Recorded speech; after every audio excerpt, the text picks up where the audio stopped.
So ವೀಕ್ಷಕರೇ, car ಬಿಡಿ cycle ಹಿಡಿ ವಿಶೇಷ ಚರ್ಚಾ ಕಾರ್ಯಕ್ರಮದಲ್ಲಿ ನಾವು ಇವತ್ತು ಬಹಳಷ್ಟು ವಿಷಯಗಳನ್ನು ತಿಳ್ಕೊಳ್ತಾ ನಮ್ಮ ಜೊತೆ ರೆನಿ ಡಿಸೋಲ್ವಾ ಇದ್ದಾರೆ. ಅವರು ಆಕ್ಚುಲಿ ಆಸ್ಟ್ರೇಲಿಯಾದ ಮೆಲ್ಬರ್ನ್ ನಲ್ಲಿ ಇದು ಬಂದವರು, ಅಲ್ಲಿ ಹೇಗೆ ಸೈಕಲ್ ಬಳಕೆ ಮಾಡ್ತಾ ಇದ್ದಾರೆ, ಸೊ ಅವರಿಗೆ ಅದರಿಂದ ಸೈಕಲ್ ಬಗ್ಗೆ ಆಕರ್ಷಣೆ ಹೇಗೆ ಬಂತು ಆ ವಿಷಯ ತಿಳ್ಕೊಳ್ಳಿಕ್ಕೆ ಬಯಸ್ತೇವೆ ಈಗ ರೆನಿ ಅವರೇ. ಸೊ ಮೆಲ್ಬರ್ನ್ ನಲ್ಲಿ ನೀವು ಏನನ್ನ ಕಂಡಿದ್ದೀರಿ ಅಥವಾ ನಿಮ್ಗೆ ಸೈಕಲ್ ಹೇಗೆ ಆಕರ್ಷಿತವಾಯಿತು, ಅಲ್ಲಿ ಏನು ವ್ಯವಸ್ಥೆ ಇದೆ ಅದರ ಬಗ್ಗೆ? So back in Melbourne, what we have is we have proper cycle lanes. We've got cycling trails around the park, and dedicated lanes on the road too. So which is that way it creates safety for the cyclist, because there are certain widths that we have to maintain on the road for the cyclist and in the carriageway. So at times I understand, like Mangalore, it's not very possible, but if that is adapted here, it would be really wonderful. ಮತ್ತೆ cycle ಅಲ್ಲಿ ಪ್ರತಿ ಮನೆಯಲ್ಲೂ ಸೈಕಲ್ಗಳಿದಾವ ಅಥವಾ? Oh yes, I mean back there, he may be the CEO or he may be the director. Everybody comes cycling to work. At least most of them take public transport, cycling, or they walk, and very few, especially CBD, coming to CBD, most of them take public transport or the cycle to work. And we've got option of having shower areas, so they come to work, they change, and head back to office in the formal. So ಅಂದ್ರೆ ನೀವು ಹೇಳಿದ್ದನ್ನು ನಾವು repeat ಮಾಡೋದಾದ್ರೆ, Melbourne ನಲ್ಲಿ cycle ಗಾಗಿ separate ಮಾರ್ಗ ಇದೆ, ಅದನ್ನು ಬಳಸ್ಕೊಳ್ತಾ ಇದ್ದಾರೆ ಜನ, ಮತ್ತು ಅವರ ಸೇಫ್ಟಿಗಾಗಿ, ಅವರ ಸುರಕ್ಷೆಗಾಗಿ ವಿಶೇಷ ಸೌಲಭ್ಯಗಳನ್ನು ಮಾಡಿಕೊಡ್ತಾ ಇದ್ದಾರೆ. ಅದರ ಹೊರತಾಗಿ ಪ್ರತಿಯೊಂದು ಮನೆಯಲ್ಲೂ ಕೂಡ ಸೈಕಲ್ ಕಾಣಲಿಕ್ಕೆ ಸಾಧ್ಯ ಇದೆ. ಸೊ ಅದಕ್ಕಿಂತ ಹೆಚ್ಚಾಗಿ ದೊಡ್ಡ ದೊಡ್ಡ ಕಂಪನಿಗಳ ಸಿಇಒಗಳು ಕೂಡ ಸೈಕಲ್ ನಲ್ಲಿ ಬಂದು ಅಥವಾ ನಡ್ಕೊಂಡು ಬಂದು ಅಥವಾ ಸಾರ್ವಜನಿಕ ಸಾಧನಗಳನ್ನು ವಾಹನಗಳನ್ನು ಬಳಸಿ ಕಂಪನಿಗಳಿಗೆ ಬರ್ತಾರೆ, ಕೆಲಸ ಮಾಡಿ ಹೋಗ್ತಾ ಇದ್ದಾರೆ. ಅಂತ ವ್ಯವಸ್ಥೆ ಮಂಗಳೂರಿನಲ್ಲಿ ಬಂದ್ರು ಒಳ್ಳೆಯದು ಅನ್ನುವಂತ ಅಭಿಪ್ರಾಯ. ಓಕೆ, ಈಗ ಅಮೆರಿಕದಲ್ಲಿ ನನ್ನ ತಮ್ಮ ಇದ್ದಾನೆ, ಅವನದನ್ನೇ ಕಾಣ್ತಾ ಇದ್ದಾನೆ. ಅಲ್ಲ, ಇಂಟರ್ವ್ಯೂ ಒಂದು ದಿವಸಗಳು 26 ಮೈಲೇನು ಹೋಗ್ಬೇಕು, ಅಲ್ಲಿ ಮೈಲ್ ಲೆಕ್ಕದಲ್ಲಿ 26 ಮೈಲೇನು ಹೋಗ್ಬೇಕು ಅಂತಿದ್ದಾರೆ. ಅವ್ನು ಪ್ರತಿ ದಿವಸ ಆ ಸೈಕಲ್ ಲೈನ್ನಲ್ಲಿ ಕಿವಿಗೆ ಸಂಗೀತ ಸಾಧನಗಳನ್ನು ಸಿಕ್ಕಿಸಿಕೊಂಡ್ಬಿಟ್ಟು ಸೈಕಲ್ ಮೆಟ್ತಾ ಹೋಗ್ತಾನ. ಅವನು ಅಲ್ಲಿಗೆ ಹೋದ್ರೆ, ಅಲ್ಲಿ ಇವ್ರಿಗೆ ಆಸ್ಟ್ರೇಲಿಯಾದಲ್ಲಿ ಹೇಳಿದ್ರು ಅದೇ ತರ ಅಲ್ಲಿ ಶವರ್ ವ್ಯವಸ್ಥೆ ಉಂಟು. ಅಲ್ಲಿಗೆ ಹೋದ ಕೂಡಲೇ ಇಡೀ ಫ್ರೆಶ್ ಆಗಿಬಿಟ್ಟು ಅವ್ರ ಕೆಲಸದಲ್ಲಿ ನಿಂತೊಡಕೊಳ್ತಾರೆ. ಅವರು ವಾಪಸ್ ಬರೋವಾಗ ಅದೇ ತರ ಬರ್ತಾನೆ, ನಿತ್ಯ ಸೈಕಲ್ ಕೆಲಸಕ್ಕೆ ಹೋಗಿ ಬರೋದು ಮಾಡ್ತಾನೆ ಅವನು. 25 ಕಿಲೋಮೀಟರ್, ಹೌದು, 25 ಮೈಲು. ಓಕೆ, ಸೊ ನಾನು ರೆನಿಯರ್ ಡಿಸೋಲ್ವಾ ಅಂತ ಈ ನಮ್ಮ ಮಂಗಳೂರಿನಲ್ಲಿ ಏನಂದ್ರೆ, ನಾನು ಆಕ್ಚುಲಿ ನಮ್ಮ ಚರ್ಚೆಯ ಮುಖ್ಯ ಉದ್ದೇಶ ಮಂಗಳೂರಿನಲ್ಲಿ ಅಂತದೊಂದ್ರೆ ಸೈಕಲ್ ಫ್ರೀ ಏರಿಯಾ ಅಂತ ಮಾಡ್ಲಿಕ್ಕೆ ಸಾಧ್ಯ ಇಲ್ಲ. ಅಟ್ಲೀಸ್ಟ್ ಒಂದು ದಿನ ನಮ್ಮ ಸೈಕಲ್ ಅವರು ಓಡಾಡ್ಲಿಕ್ಕೆ ಅವಕಾಶವಾಗುವಂತ ಒಂದು ವ್ಯವಸ್ಥೆ, ಅಂದ್ರೆ ಕಾರ್ ಬಿಟ್ಟು ಮಾತ್ರಕ್ಕೆ ಅಂತ ವ್ಯವಸ್ಥೆ ಸಾಧ್ಯ ಇದೆಯಾ ಅನ್ನೋದು ಕೂಡ ನಾವು ನಿಮ್ಮ ಹತ್ರ ಬರ್ತೇನೆ. ನನಗೆ ಮಂಗಳೂರಿನ ವ್ಯವಸ್ಥೆ ಅವರಿಗೆ ಹೆಚ್ಚಾಗಿ ನೀವು ಬಂದವರಾಗಿರ್ತೀರಿ, ಬಹಳ ಹಿಂದಿನಿಂದ ಮೊದಲು ಹೇಗಿತ್ತು ಈಗಿತ್ತು ಅಂತ. ನಾನು ಈ ಕಾನ್ಸೆಪ್ಟ್ ಬಗ್ಗೆ ಏನ್ ಹೇಳಿಕ್ ಹೋಗಿದ್ರಿ, ಜೋ ಕಾರ್ ಫ್ರೀ ಏರಿಯಾ ಕಾನ್ಸೆಪ್ಟ್ ಬಗ್ಗೆ? I mean, see, in Mangalore, what I find or what I've found is traffic only during peak hours. So how we can try to, you got to be defensive rider during the peak hours. Off peak hours it's fine, but introducing or bringing this awareness about cycling, to say active transport to people, is we are indirectly saving the environment. You're just trying to live in a clean air, like you can breathe clean air. Like cycling doesn't consume fuel, doesn't there's no toxic batteries and things, and energy spent to make a cycle is much less than you spend in making a car. And Mangalore being a small city, I think people whoever can ride should make a change, and change is not possible. I mean, sometimes it's the change is very difficult, but once that change is accepted, you feel very happy. There are so many benefits about cycling. You feel happy, it's stress buster, like it relieves stress, it gives you good sleep, and plus you are with the nature. ಸಾಧ್ಯ ಇದೆ, ಆದರೆ ಅದಕ್ಕೆ ಅದು ಮನಸ್ಸು ಬೇಕು ಮತ್ತು ತಡವಾಗಾದರೂ ಆಗ್ತದೆ ಮಾಡಿದ್ರೆ, ಮನಸ್ಸು ಮಾಡಿದ್ರೆ ಆಗ್ತದೆ. That is, each individual has to take that initiative. You can't tell me and you sit at. So ಅವನು ಮಾಡ್ಲಿ ಅನ್ನೋದು ಕಾಯೋದಕ್ಕಿಂತ ನಾನು ಮಾಡಿಬಿಟ್ರೆ ಅದು ಅಲ್ಲಿಗೆ ಒಂದು ಕೆಲಸ ಆರಂಭ ಆಗ್ತದೆ ಅನ್ನೋದು. Yes, so each person has to take that initiative. Each person has to say, fine, let's. So this car free day event is a good start, because we've got a wider community, to bring that awareness to the wider community. It's about you can see there's a lot of emission by cars and buses and things like that, and we are breathing that. And that is the main cause for all the respiratory problem, pollution of air, the dust and the emissions by the vehicles. So if at least one day you'll know the difference, stop going by your cars, why not carpool, go by public transport, walk. I mean, walking also is good.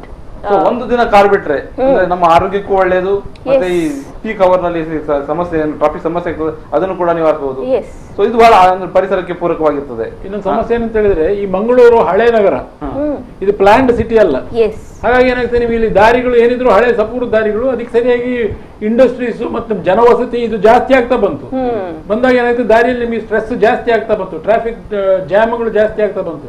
ಅಂತದಕ್ಕೆ ಪರೋಕ್ಷವಾಗಿ ನಾವು ಸಹಾಯ ಮಾಡಬಹುದು ಅಂತ ಹೇಳಿದ್ರೆ cycle ಆದಷ್ಟು ಜನ ಬಳಸುವಂತದ್ದು. ನಾಳೆ 22ನೇ ತಾರೀಕಿಗೆ ಸೈಕಲ್ ಕಾರ್ ಫ್ರೀ ಅಥವಾ ಸೈಕಲ್ ನಲ್ಲಿ ಹೋಗುವಂತ ಒಂದು ವ್ಯವಸ್ಥೆಯನ್ನು ಮಾಡ್ತಾ ಇದ್ದೀರಿ, ಅಥವಾ ಸೈಕಲ್ ಬಳಕೆ ಬಗ್ಗೆ ಜನರಲ್ಲಿ ಮನವರಿಕೆ ನೀವು ಅಂದ್ರೆ ಈ ಕಾನ್ಸೆಪ್ಟ್ ಬಗ್ಗೆ ಹೇಗೆ ನಿಮ್ಮ ಒಂದು ಯೋಜನೆ ಬಂತು ಮತ್ತು ಅದನ್ನು ಹೇಗೆ ಅಂದ್ರೆ ಜನರಿಗೆ ತಲುಪಿಸುವ ವ್ಯವಸ್ಥೆಯನ್ನು ಮಾಡ್ತಾ ಇದ್ದೀರಿ, ಏನಾದ್ರು ಐಡಿಯಾ ಹೇಳ್ಬೋದು? ಇಲ್ಲಿ ಅದಕ್ಕೆ ಆ ದಿವಸ ಒಂದು ಪ್ರದರ್ಶನದ ಸೈಕಲ್ ಸವಾರಿ ಮಾಡ್ತಾ ಇದ್ದೇವೆ.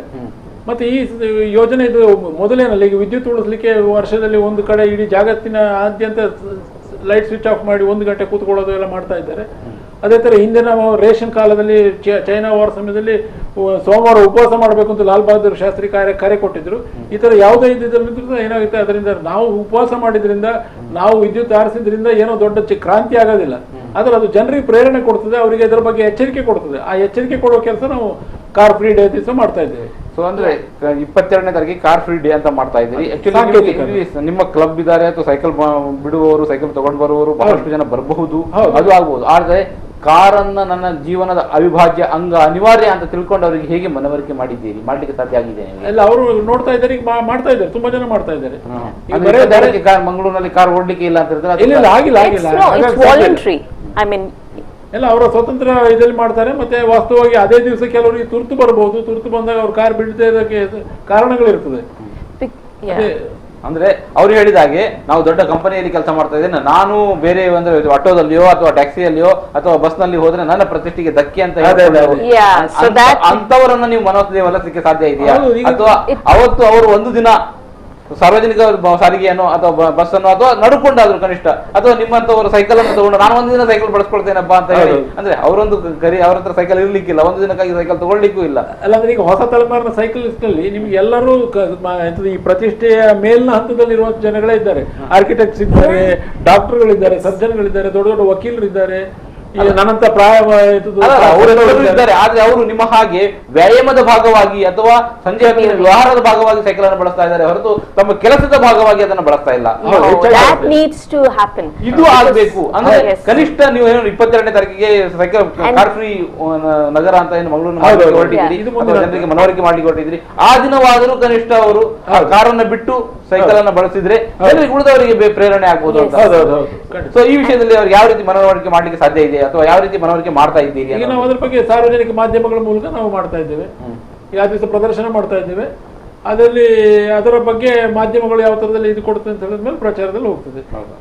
And then we also have it will be just not one day. See, I mean, there's no point just doing one day and closing the chapter. We have to think about it on a daily basis.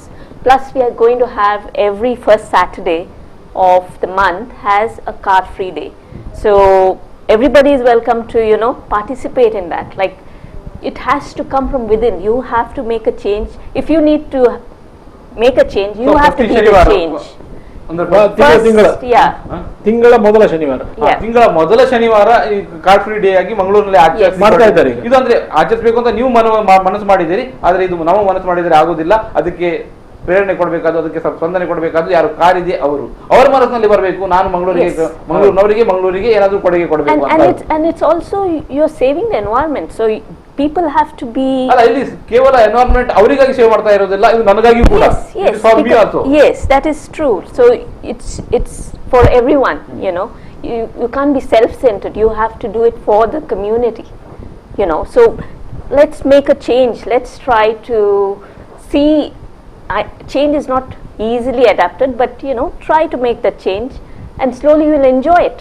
So okay, ನಾನು ಹೇಳ್ತಾರೆ ನೀವು actually ನಾನು cycle ನಲ್ಲಿ ಆಫೀಸಿಗೆ ಬರಬೇಕು ಅಂತ ನನ್ನ ಮನಸ್ಸು ಕೂಡ ಇದೆ. ಆದ್ರೆ ಬರ್ಲಿಕ್ಕೆ ಆಗುದಿಲ್ಲ, ಯಾಕಂದ್ರೆ ಮಂಗಳೂರಿನ ರಸ್ತೆಗಳು ಅದಕ್ಕೆ ಸೂಕ್ತವಾಗಿಲ್ಲ ಅಂತ ನನಗೆ ಅನಿಸ್ತಾ ಇದೆ. ಸೊ ಇದು ನಿಮ್ಗೆ ಅನಿಸ್ತಾ ಇದೆಯಾ ಹೇಗೆ? ಹಾಗಾದ್ರೆ ನಿಮ್ಮ ಹಾಗೆ ಅಂದ್ರೆ ನನಗೆ ಭಾರಿ ಮೌಲ್ಯದ ಸೈಕಲ್ಗಳನ್ನು ತಗೊಳ್ಳಿಕ್ಕೆ ಆಗುದಿಲ್ಲ, ನನಗೆ ಹೆಚ್ಚು ಅಂದ್ರೆ 16,000 15,000 ಸೈಕಲ್ ನಲ್ಲಿ ನಾನು ಬರಬೇಕು, ಅದು ನನಗೆ ಪೂರಕವಾಗಿಲ್ಲ, ಅದರಿಂದ ನಾನು ಸೈಕಲ್ ಬಳಸಲಿಕ್ಕೆ ಆಗ್ತಾ ಇಲ್ಲ, ಇದಕ್ಕೆ ನೀವೇನ್ ಹೇಳ್ತೀರಿ? ಇಲ್ಲಿ ಏರಿಳಿತಗಳ ದಾರಿ ಜಾಸ್ತಿ ಇದು ಪಶ್ಚಿಮ ಘಟ್ಟದ ಈ ವಲಯದಲ್ಲಿ. ಅದು ಈಗ ಬೆಂಗಳೂರು ಮೈಸೂರಿನಲ್ಲಿ ಬಳಸಿದಷ್ಟು ಸುಲಭದಲ್ಲಿ ಇಲ್ಲಿ ಬಳಸಲಿಕ್ಕೆ ಸಾಧ್ಯ ಆಗೋದಿಲ್ಲ. ಮತ್ತೆ ಇಲ್ಲಿನ ಸೆಕೆ ವಾತಾವರಣ ನಿಮಗೆ ಜಾಸ್ತಿ. ವಾಸ್ತವದಲ್ಲಿ ನಾನು ಅಂಗಡಿ ತರದ ಹೊಸರಲ್ಲಿ 3-4 ವರ್ಷ ಸೈಕಲ್ ಬಳಸ್ತಾ ಇದ್ರು ಸಹ ಏನಾಗ್ತಿತ್ತು, ಸೈಕಲ್ ನಲ್ಲಿ ಬಂದು ಆ ಬೆವರು ಮೈಯೆಲ್ಲ ಚೆಂಡಿಯಾಗಿ ಕೂತ್ಕೊಳ್ಳೋಕೆ ಸಾಧ್ಯ ಆಗ್ತಿರ್ಲಿಲ್ಲ. ಆದ್ರೆ ಈಗ ಅದಕ್ಕೆ ಪರಿಸ್ಥಿತಿ ಉತ್ತಮ ಆಗಿದೆ. ಈ ಹೊಸ ತಲೆಮಾರಿನ ಸೈಕಲ್ಗಳು ತಗೊಂಡ್ರೆ ನಿಮಗೆ ಆ ಸಮಸ್ಯೆ ಬರೋದಿಲ್ಲ. ಮತ್ತೆ ಅದಕ್ಕೆ ಸರಿಯಾದ ಉಡುಪು ತೊಡುಪುಗಳು ಸಹ ಅವಕಾಶಗಳು ಉಂಟು. ಈಗ ನಾವು ಹಳೆ ಕಾಲದ ನಾವೆಂಥದ್ದು ಒಂದು ದಪ್ಪದ ಬಟ್ಟೆಗಳು ಹಾಕೊಂಡು ಅದು ಸೆಕೆಯನ್ನು ಹೆಚ್ಚು ಮಾಡ್ತಿತ್ತು. ಈಗ ಹೊಸ ತಲೆಮಾರಿನ ಬಟ್ಟೆಗಳು ಬರ್ತಾ ಉಂಟು ಅದಕ್ಕೆ ಸರಿಯಾಗಿ. ಅದರಿಂದ ನಿಮಗೆ ರೈಡಿಂಗ್ ಅನುಕೂಲ ಆಗ್ತದೆ, ದೇಹಕ್ಕೂ ಸೆಕೆ ಮತ್ತು ತಂಪಿಗೆ ಒಳ್ಳೆ ಅನುಕೂಲಗಳು ಸಿಗ್ತದೆ ಅದರಲ್ಲಿ. ಓಕೆ ಸರ್, ನಾವು ಇನ್ನಷ್ಟು ಮಾಹಿತಿ ಅಥವಾ ನಾವು ನಾಳೆ ಅಥವಾ 22ನೇ ತಾರೀಕಿನ ಒಂದು ಏನು ವಿಶೇಷ ಕಾರ್ಯಕ್ರಮ ಮಂಗಳೂರಿನಲ್ಲಿ ನಡೀತಾ ಇದೆ ಅದರ ಬಗ್ಗೆ, ಅದಕ್ಕೆ ಪೂರಕವಾದ ಇನ್ನಷ್ಟು ಮಾಹಿತಿಗಳನ್ನು ತಿಳ್ಕೊಳ್ಳಿಕ್ಕೆ ಬಯಸಿ ಅದಕ್ಕಿಂತ ಮೊದಲು ಸಣ್ಣ ವಿರಾಮ. ವೀಕ್ಷಕರ, ವಿರಾಮದ ಬಳಿಕ ಚರ್ಚೆ ಮುಂದುವರಿಯುತ್ತದೆ.